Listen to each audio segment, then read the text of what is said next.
Hi అండి, అందరికీ నమస్కారం. నేను మీ డాక్టర్ హరి. తెలంగాణ భూగర్భ జల శాఖలో రిజిస్టర్డ్ హైడ్రోజియాలజిస్ట్ పనిచేస్తా ఉన్నానండి. చూడండి, పైన కనిపిస్తున్నటువంటి బోర్ పాయింట్ నేను రీసెంట్ గా సర్వే చేసి అయితే ఇవ్వడం జరిగిందండి రైతుకు. ఈ రైతు పేరు వచ్చేసి ఎస్ పోతన్న గారండి. ఇతని గ్రామం వచ్చేసి పెండపల్లి, మండలం వచ్చేసి బైంసా, జిల్లా వచ్చేసి నిర్మల్ జిల్లా అండి.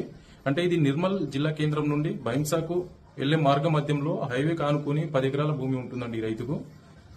ఈ రైతుకు నేను సర్వే చేసే ముందు ఈ రైతు ఇదే గ్రామంలో 10 అంటే దాదాపు 3 బోర్ పాయింట్ ఇవ్వడం వల్ల 3 సక్సెస్ కావడం వల్ల ఈ రైతు అయితే నన్ను పిలుచుకోవడం జరిగిందండి.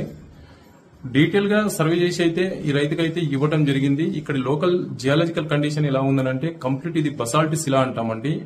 అంటే కంప్లీట్ ఇది హార్డ్ రాక్, అంటే టైప్ ఆఫ్ ఒక గట్టి ధనంతో ఉండే ఒక రాక్ అండి, రాయి అండి.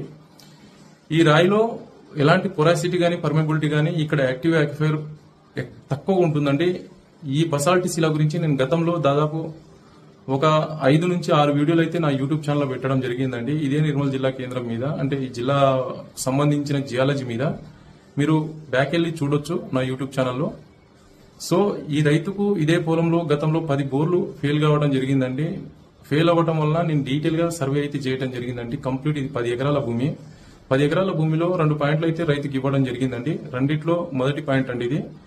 ఈ రైతుకు నేను ఎలా అయితే చెప్పడం జరిగిందో అలానే వాటర్ అయితే రావడం జరిగిందండి. ఎందుకంటే ఈ బసాల్ట్ శిలలో వాటర్ అనేది తక్కువ ఉంటుందని చెప్పేసి రైతుకు నేను సర్వే చేసే టైంలోనే చెప్పడం జరిగిందండి.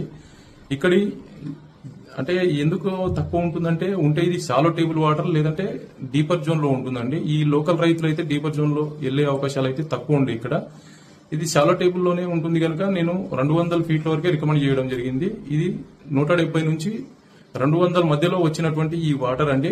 రైతు అయితే 210 వరకు అయితే డ్రిల్ చేసుకోవడం జరిగిందండి. సో ఈ లెవెల్లో అయితే మేము డీటెయిల్ గా local geological condition, local lithological condition, local topography, local hydrogeological condition మేరకే మేము డీటెయిల్ గా సర్వే చేసి రిపోర్ట్ అయితే ఇవ్వడం జరుగుతుందండి. ఇదంతా తెలుసుకునే ముందు అంటే ఇదంతా నాకు రీసెర్చ్ ఎక్స్పీరియన్స్ లో అనుభవం ఉంది కాబట్టి నేను రైతుకు అనర్గళంగా చెప్పే ప్రయత్నం అయితే చేస్తా ఉంటానండి. సో రైతు సోదరులారా, మీరు మంచి రిజల్ట్ కావాలంటే ఒక మంచి జియాలజిస్ట్ ను పిలిపించుకోండి. క్వాలిఫైడ్ జియాలజిస్ట్, మంచి చదువుకున్న వ్యక్తిని పిలిపించుకొని మీ భూమిలో మంచి సర్వే అంటే నీట్ గా సర్వే చేయించుకొని సక్సెస్ పొందే ప్రయత్నం అయితే చేయండి. ఎందుకంటే డబ్బులు అనేది ఊరికే రావు. డబ్బులు అనేది వృధా చేసుకోకండి. So thank you.